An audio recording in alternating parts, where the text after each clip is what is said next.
আপনারা ইতিমধ্যে জানেন আমাদের মাদ্রাসার, আমি যতটুকু শুনেছি, আমাদের মাদ্রাসার চালের জন্য 1 লক্ষ টাকা বাজেট আসছে। আমাদের মাদ্রাসা কমিটি ওনারা পুরা চাল উপড়িয়ে ফেলেছে। কেননা এখানে বিভিন্ন সময় এখানে আপনাদের সন্তানরা এখানে পড়ে, কারো সন্তান না পড়লে হয়তো কারো এলাকার সন্তান এখানে পড়ে, দেখা যাচ্ছে উপর থেকে বাটামগুলা ছিঁড়ে ছিঁড়ে পড়ে যাচ্ছে নিচে, কেননা অনেক দিন হয়ে গেছে, গুনে খেয়ে ফেলেছে। তো এই যে একটা রিস্কি ব্যাপার, এই জন্য মাদ্রাসা কমিটির পুরা চাল উদাম করে এখন নতুন করে চাল সংস্কার করেছে। কিন্তু টাকার জন্য, টাকার কাছে আমরা সবাই অসহায়, কিন্তু যদি সবাই একসাথে আমরা চাই তাহলে এটা আমরা করতে পারি। আপনারা তো ওই এলাকার মানুষ, যারা বুড়া একটা পুকুর ভরাট করে আপনারা ঈদগাহের মাঠ বানিয়ে ফেলেছেন, আপনারা ওই এলাকার মানুষ, আপনাদের হিম্মত আছে, হিম্মতটাকে কাজে লাগান। আপনারা এগিয়ে আসুন, মাদ্রাসা কমিটির সাথে বসেন, কোন দিকে কত টাকা খরচ হয়েছে আপনারা হিসাব নেওয়ার দাবি রাখেন, আপনারা তাদের থেকে হিসাব নেন কোন দিকে কত টাকা খরচ করেছে বা কি আসল বিষয় কি বাকি আছে, আপনারা এগুলা জেনে এদের সাথে বসে আপনারা সর্বাত্মক সহযোগিতা করেন। এবং আপনারা এই যে আমাদের মাদ্রাসার এখন পাঠদান স্থগিত রয়েছে, সঠিকভাবে পাঠদান হচ্ছে না, একটু বৃষ্টি আসলে পর্যন্ত আমাদের ছাত্রদেরকে ছুটি দিয়ে দিতে হচ্ছে, পাঠদান করতে পারছি না, এই টিনগুলা এখানে লাগানোর প্রয়োজন।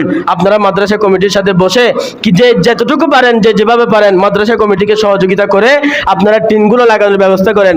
এবং আমাদের মসজিদ কমিটিকে বলবো, আপনারা খবর নেন, আপনারা দেখেন অনেক মানুষ দেওয়ার জায়গা খুঁজে পাচ্ছে না, দিতে চাচ্ছে, এরকম মানুষগুলাকে আপনারা খুঁজে বের করেন। হয়তো আপনাদের আত্মীয়র মধ্যে থাকতে পারে, হয়তো আপনাদের বড়, আপনারা যেখানে চাকরি করেন, কেউ অনেক দূরে দূরে শহরে বন্দরে চাকরি করেন, হয়তো আপনাদের বড় কোনো ব্যক্তি আছে যারা দিতে চাচ্ছে, পাচ্ছে না।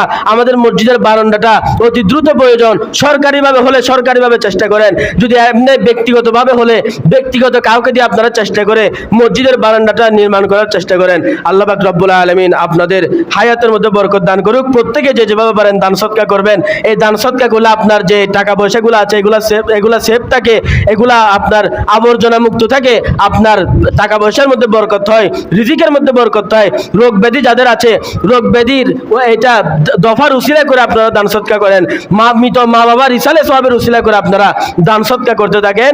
ইনশাল্লাহ এই দান কখনো বিফলে যাবে না। আপনার টাকা, যেগুলো সিগারেট খান, পান খান, সারাদিন পান সিগারেট খাইতে 100 টাকা প্রয়োজন হয়, 150 টাকা প্রয়োজন হয়, একদিনের পান সিগারেটের টাকা আপনারা এই মাদ্রাসার মধ্যে দান করেন। হাসরের ময়দানে এই দানটা হয়তো আপনার নাজাতের উসিলা হতে পারে। আল্লাহ সুবহানাহু ওয়া তাআলা আপনাদেরকে দান সদকা করার তৌফিক দান করুক। এবং আপনারা সাথে সাথে দোয়া করবেন, আমাদের মসজিদের সাবেক সভাপতি আমাদের হাজী সাহেব আবু তাহের, উনি অসুস্থ, অনেক অসুস্থ, চট্টগ্রাম, উনি চকবাজার মেডিকেলে ভর্তি হয়ে আছেন, আপনারা তার জন্য দোয়া করবেন। পাশাপাশি আজকে আমাদের একজন মুসল্লি, বয়োজ্যেষ্ঠ, ওনাকে দেখতে পাচ্ছি না, জনাব আমিনুল হক, আমাদের মসজিদের সাবেক সভাপতি, উনিও হয়তো অসুস্থ।